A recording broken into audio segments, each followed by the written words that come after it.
Mask wasn't just a TV show, it was a lifeline. A comedy born from the chaos of war, where humor became the only way to cope with tragedy. Week after week, the doctors of the 4077th made us laugh through tears, reminding us that even in darkness, humanity endures. But off-screen, the cast faced battles of their own. Fame, heartbreak, addiction, loss, wounds that no script could heal. And behind every punchline was a real story. Deeper, messier, and far more human than we ever saw on screen. Today, we return to MASH not just to remember, but to rediscover the people who gave it life. Let's begin. Wayne Rogers as Trapper. John McIntyre. Wayne Rogers was born on April 7, 1933 in Birmingham, Alabama. In MASH, he played Trapper John, the charming, quick-witted surgeon who, alongside Hawkeye Pierce, brought laughter into the war-torn chaos of the 4077th. But behind the mischief was a man of deep conviction both on and off the screen. Wayne joined MASH in 1972 at age 39, already a seasoned actor with roles on Broadway and in television. Trapper John was his breakout, a doctor who drank, laughed, and rebelled against authority, but also cared fiercely for his patients. Together with Alan Alda, he formed one of the most iconic duos in television history. Their chemistry felt real because they were close friends in life, and it showed. But just 3 seasons in, Wayne walked away. The reason: creative frustration. Though Trapper John was intended to be an equal to Hawkeye, Wayne felt the writers increasingly sidelined his character, focusing more on Alda. In a bold move that stunned Hollywood, he left the show without fanfare, giving up fame for self-respect. He later said, "I'd rather leave a good thing than stay and feel like a shadow." After MASH, Wayne never chased superstardom. Instead, he reinvented himself not as a celebrity but as a businessman. With a sharp mind and a degree from Princeton, he became a successful investor and financial commentator, even appearing on Fox News as a guest analyst. To many, he was no longer Trapper John, but Wayne Rogers, the money man with charm and smarts. He also built a quiet family life. Married twice, he had 2 children and kept his personal world far from Hollywood drama. Friends described him as thoughtful, loyal, and fiercely independent. He never regretted leaving MASH, not because he disliked it, but because he refused to be anyone's second lead. Wayne Rogers passed away from pneumonia on December 31, 2015, at the age of 82. His net worth was estimated at over $75 million, not from acting, but from wise investments, real estate, and a chain of business ventures most fans never knew about. He left behind more than a TV legacy. He left behind a lesson that success isn't always about staying in the spotlight. Sometimes it's about knowing when to walk away with your dignity, your principles, and your head held high. Loretta Swit as Major Margaret Hot Lips Houlihan. Loretta Swit was born on November 4, 1937 in Passaic, New Jersey, a working-class daughter of Polish immigrants who would go on to play one of the most iconic women in television history. As Major Margaret Hot Lips Houlihan in Mass Saw, she was tough, proud, deeply competent, and far more complex than the nickname ever suggested. When Loretta joined the cast in 1972, she was 35 years old, fiery, fiercely intelligent, and determined to bring depth to what was initially written as a one-note character. In the early episodes, Margaret was the army brat, the by-the-book foil to the rebel surgeons. But Loretta pushed back. She worked with the writers, argued for more dimension, and gradually turned Hot Lips into a fully realized woman, strong but vulnerable, stern but compassionate, romantic, ambitious, and quietly wounded. And over the show's 11-year run, we saw Margaret evolve from a rigid disciplinarian to a powerful feminist figure, a woman who could command a room of generals or cry alone in her tent. That arc mirrored Loretta herself, an actress who refused to be boxed in. Off-screen, Loretta Swit was known for her activism, especially her lifelong advocacy for animal rights. She was a devoted vegetarian, a passionate speaker, and the founder of Sweetheart Animal Alliance, a nonprofit supporting rescue and humane education programs. She once said, "Playing Margaret gave me strength. Fighting for animals gave me purpose." Though she never married or had children, Loretta poured her love into her causes, her close circle of friends, and the fans who never forgot her. She won 2 Emmy Awards for MASH, but never let fame define her. She continued acting in theater and television well into her 70s, always choosing roles that empowered rather than diminished. In her final years, she lived in a peaceful Los Angeles bungalow filled with rescued pets, artwork, and yellowing scripts from decades past. Visitors described her home as a sanctuary, a place where the woman once known as Hot Lips could simply be Loretta kind, sharp, a little mischievous, and endlessly curious. Loretta Swit passed away on March 19, 2025, at the age of 87. Her death was quiet, without spectacle, just as she had wanted. But for millions of viewers, it marked the end of an era. William Christopher, as Father Francis Mulcahy. William Christopher was born on October 20, 1932, in Evanston, Illinois, a quiet, thoughtful soul who would go on to portray one of television's most beloved spiritual figures. As Father Francis Mulcahy in MASH, he was the gentle voice of conscience amid the chaos of war, a soft-spoken priest who offered more than sermons, he offered hope. William joined MASH in its second season in 1973 at the age of 41, replacing George Morgan, who played Mulcahy in the pilot. His character wasn't meant to be central, but something about his portrayal changed that. He didn't play Mulcahy as a caricature or a punchline. He played him as a real man, devout, awkward, brave when it counted, and deeply human. He made us laugh. He made us cry. He reminded us that kindness doesn't have to be loud to be powerful. Off-screen, William Christopher was much like the character he played, modest, warm, and deeply committed to helping others. For over 40 years, he and his wife Barbara devoted themselves to autism awareness inspired by their son Ned's diagnosis. William didn't just lend his name to causes. He traveled, fundraised, and sat with families going through the same struggles, quietly giving strength, just like Father Mulcahy. He never chased the spotlight. After MASH ended, William acted occasionally, mostly in theater or guest appearances, but spent much of his life focused on advocacy and family. He wrote a book with his wife titled Mixed Blessings, detailing their journey as parents of a child with special needs. It wasn't glamorous, but it was real, and that's how William liked it. Despite his decades in the business, there were no scandals, no egos. Just a man who came to work, gave his all, and went home with his heart full. In his later years, he battled cancer quietly. Few knew of his illness until the very end. On December 31, 2016, William Christopher passed away at the age of 84 at his home in Pasadena, California. He died just 1 year after the death of his longtime co-star and close friend Wayne Rogers, and for many MASH fans, it felt like another chapter closing. Harry Morgan as Colonel Sherman T. Potter. Harry Morgan was born on April 10, 1915, in Detroit, Michigan, a man whose weathered face and commanding voice would one day define the soul of the 4077th. When he stepped into the role of Colonel Sherman T. Potter in MASH's 4th season, the show didn't just gain a new leader, it gained a beating heart. Potter was no nonsense, but never cold. He was a career army man who quoted old westerns, painted horses, and understood the human cost of every decision he made.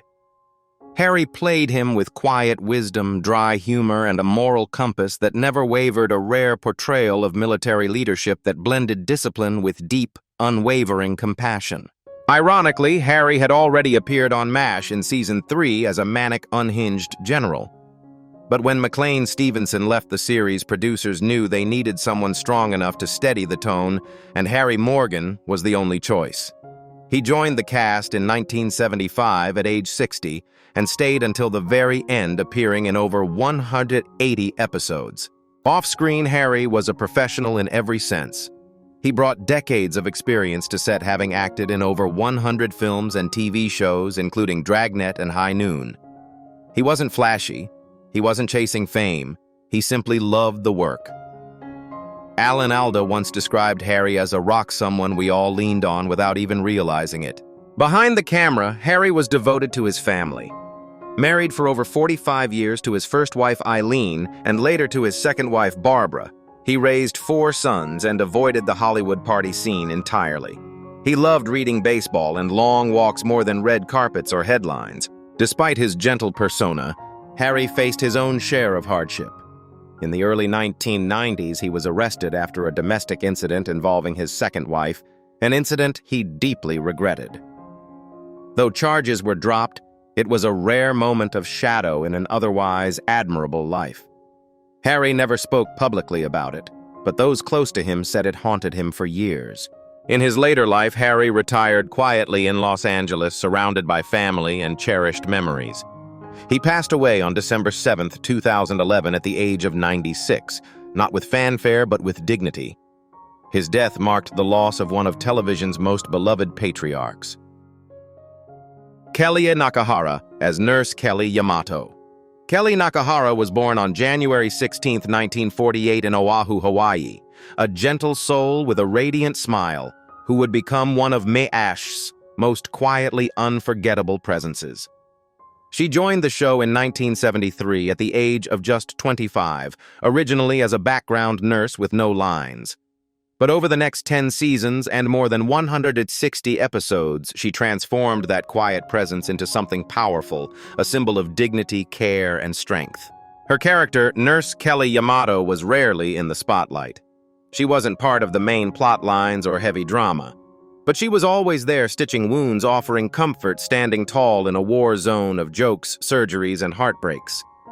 And little by little, audiences began to notice. So did the writers. By season 11, Kelly finally had her moment in the episode, Hey, Look Me Over, where her character delivers a vulnerable, emotional monologue about being overlooked.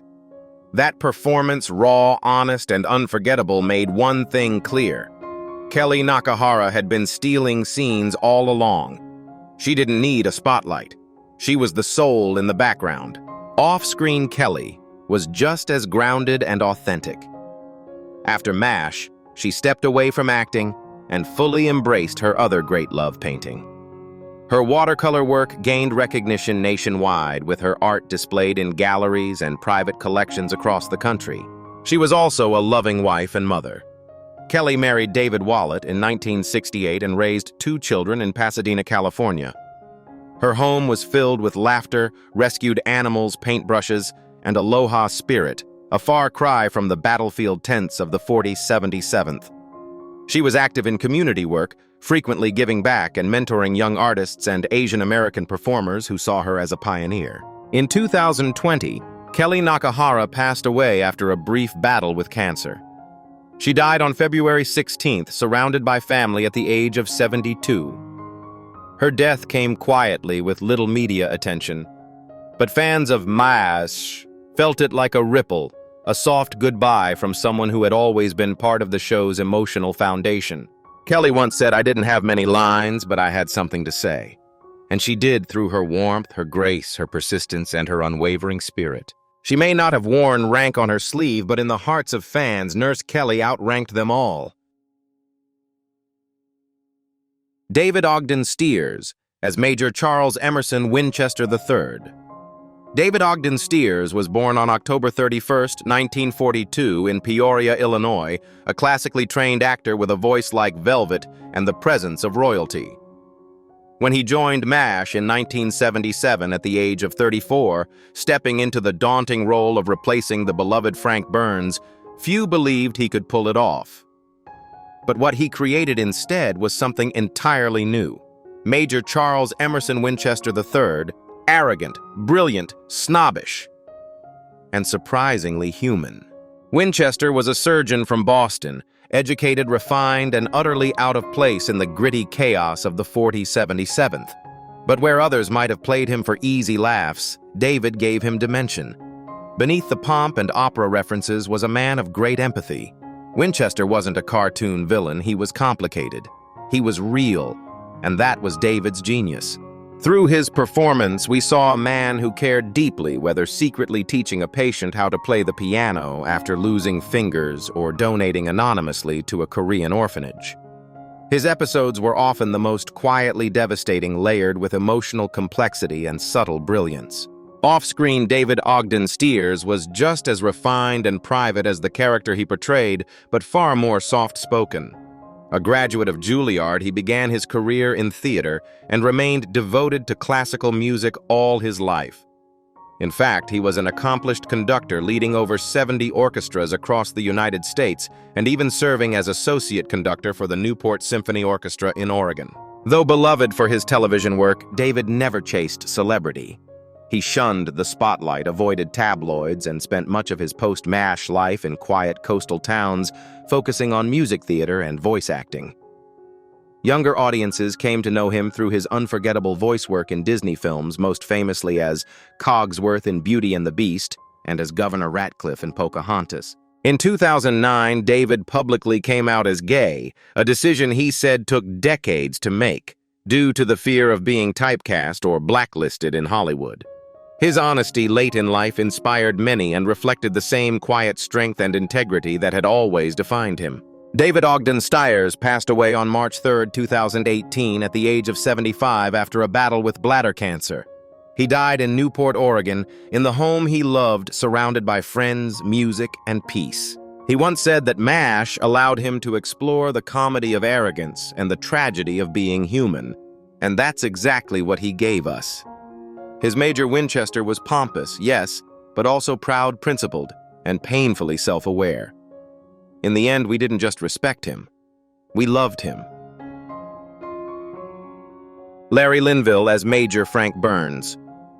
Larry Lynville was born on September 29, 1939 in Ojai, California, a trained Shakespearean actor with sharp features, a nervous energy, and a gift for playing men you loved to hate. When he stepped into the role of Major Frank Burns in MASH in 1972 at the age of 33, he didn't just create a character, he created a lightning rod for audience frustration, satire, and strangely, sympathy. Frank Burns was everything Hawkeye Pierce was not: rigid, insecure, self-righteous, and blindly patriotic. He was the kind of man who followed orders to the letter, not because he believed in them, but because he feared what would happen if he didn't.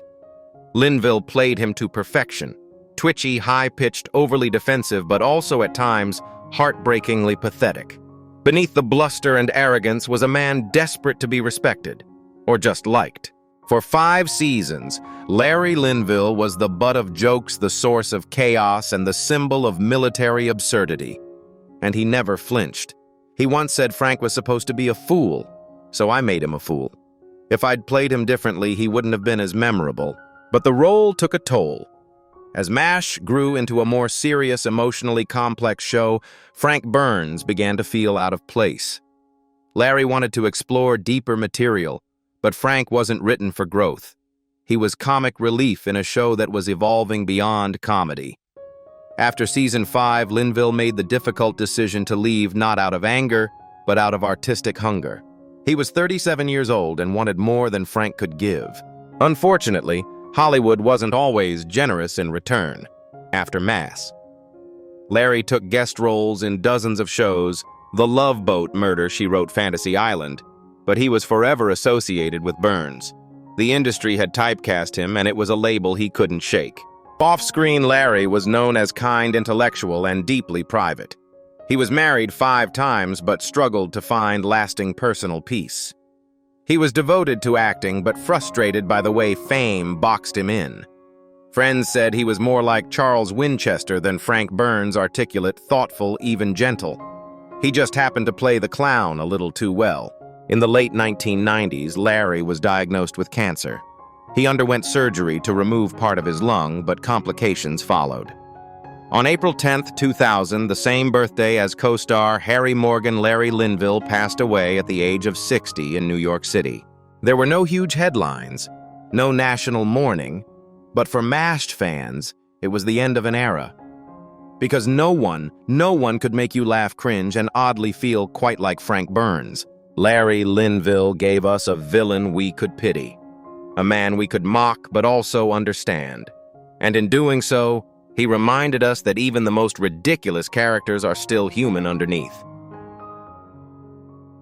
Mlan Stevenson as Lieutenant Colonel Henry Blake. Mlan Stevenson was born on November 14, 1927 in Normal, Illinois, a name that belied just how extraordinary his presence would become. When he stepped into the role of Lieutenant Colonel Henry Blake on MASH in 1972 at the age of 45, he gave audiences something rare, a military commander who wasn't a hero or a villain, but a deeply relatable, overwhelmed, and hilariously human man caught in the madness of war. Henry Blake wasn't your typical TV colonel. He was scatterbrained, laid back, and always a little behind the chaos of his own unit. But that's exactly what made him so beloved. In a world of uniforms and protocols, Blake was a man trying to keep order with a fishing hat, a cocktail in hand, and a heart as big as his laugh. McClane played him with warmth, comedic timing, and a subtle sadness that only the best actors can convey. For 3 seasons, he made viewers fall in love with a man who clearly didn't want to be in Korea, but stayed anyway doing the best he could. And then, he was gone. When Mlan Stevenson decided to leave MASH in 1975, it shook the show to its core. He was seeking new opportunities, eager to headline his own series. But the way his character was written off made television history. In the final moments of Abyssinia, Henry Radar walks into the OR and announces that Henry's plane was shot down. No survivors. Audiences were stunned. There was no build-up, no farewell scene. Just loss. Raw, real, unforgettable. It was one of the first times a major character was killed off so brutally on a sitcom, and it cemented Henry Blake as a symbol of the randomness and cruelty of war. Off-screen, Mlan Stevenson was a gentle, funny, and deeply warm man. A gifted comedy writer, he had originally worked on the Smothers Brothers Comedy Hour and the Carol Burnett Show. His cousin was none other than Adlai Stevenson, the former U.S. ambassador to the United Nations, but McClane had no interest in politics. He wanted to make people laugh. After MASH, he starred in several sitcoms, The Mlan Stevenson Show, Hello Larry, but none came close to matching the magic he had found in the 40s, 77th. He later admitted leaving the show was the biggest professional mistake of his life, but he never let regret define him. He continued acting, making guest appearances and voice work, always grateful, always gracious. Mlan Stevenson passed away on February 15, 1996, from a heart attack. He was 68 years old. Tragically, his death came just 1 day before Roger Bowen, the actor who had played Henry Blake in the original MASH film, also passed away. 2 men, 1 role, gone within hours of each other. As if the universe was closing a chapter. Henry Blake was the soul of early MASH, messy, kind, funny, and trying his best in an impossible place. And Mlan Stevenson brought him to life with such heart that decades later we still remember that final moment, that empty silence, as one of television's most powerful goodbyes. Roy Goldman as Roy the Corpsman. Roy Goldman was born on March 3, 1932 in New York City. A man whose face you might not recognize by name, but whose presence became a familiar comfort to fans of MASH. He wasn't a headline star.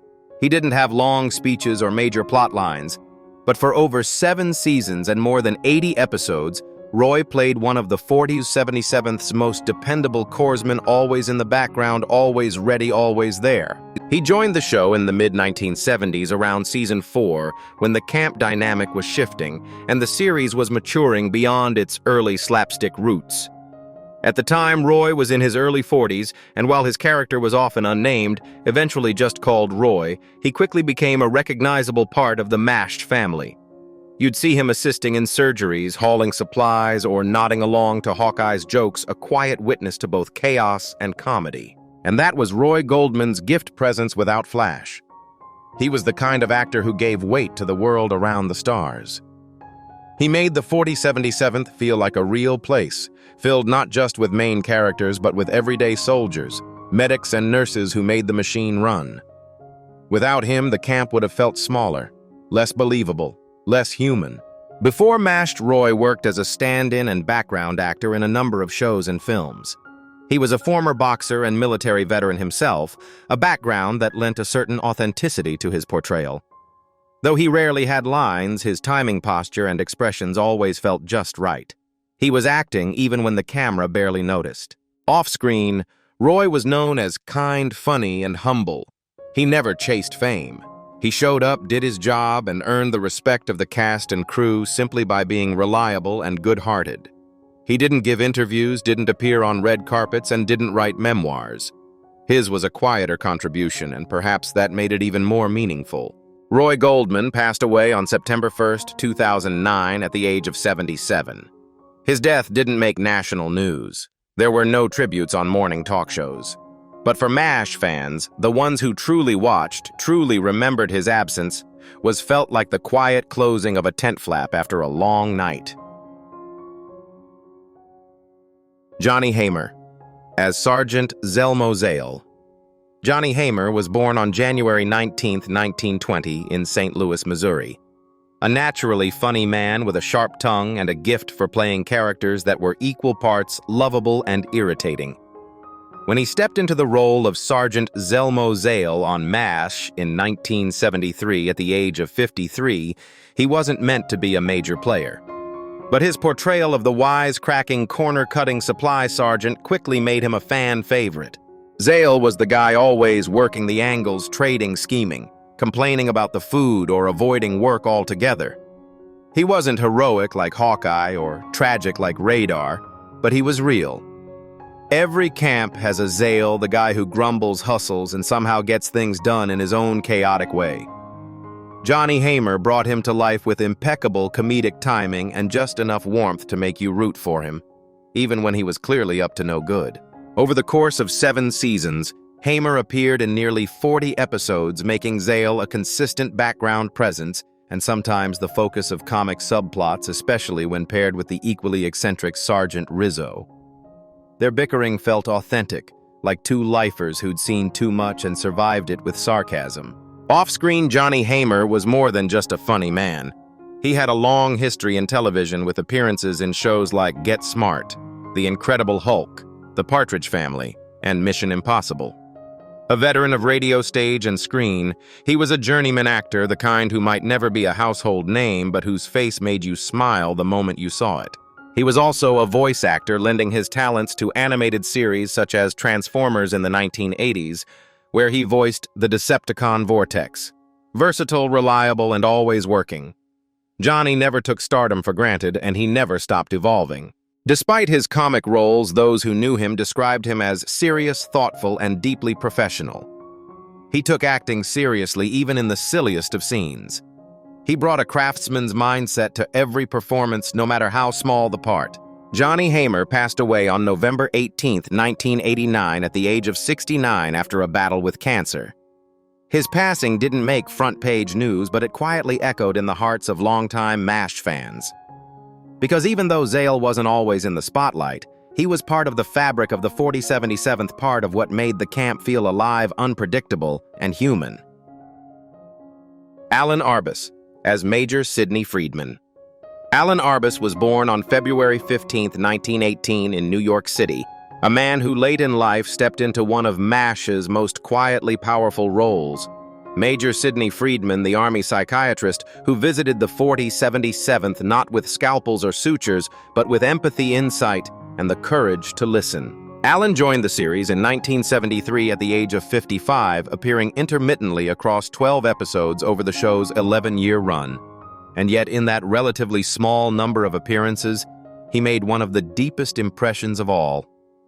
His Sidney Friedman wasn't flashy or loud.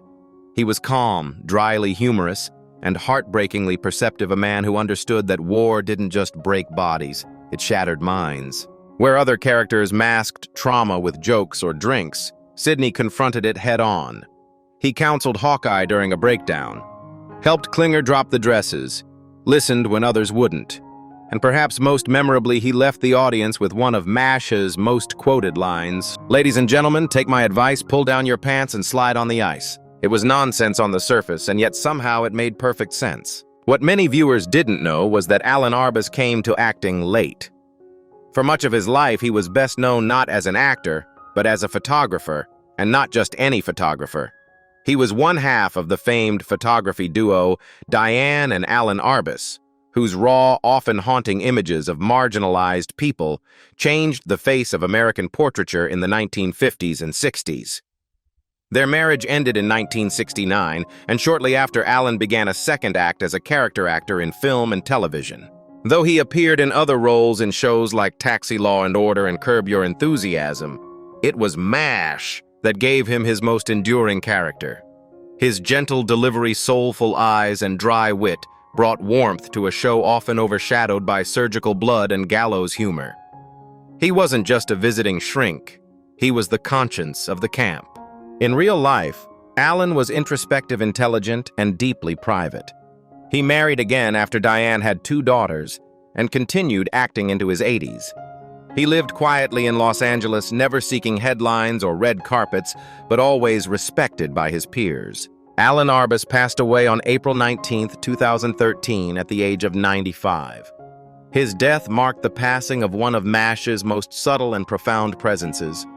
There were no farewell episodes, no grand finales, just the memory of a man who came and went like a breeze through the canvas tents, leaving behind wisdom, peace, and the kind of kindness that rarely shouts. They came to make us laugh and ended up making us feel. The doctors, the nurses, the misfits, the quiet heroes. They gave life to a camp that never really left us. Decades may pass, but the spirit of MASH, its heart, its humor, its humanity still lingers. Behind the jokes were real people. Behind the uniforms were real struggles. And behind every farewell was a story worth remembering. So here's to the 4077th and to those who made it unforgettable.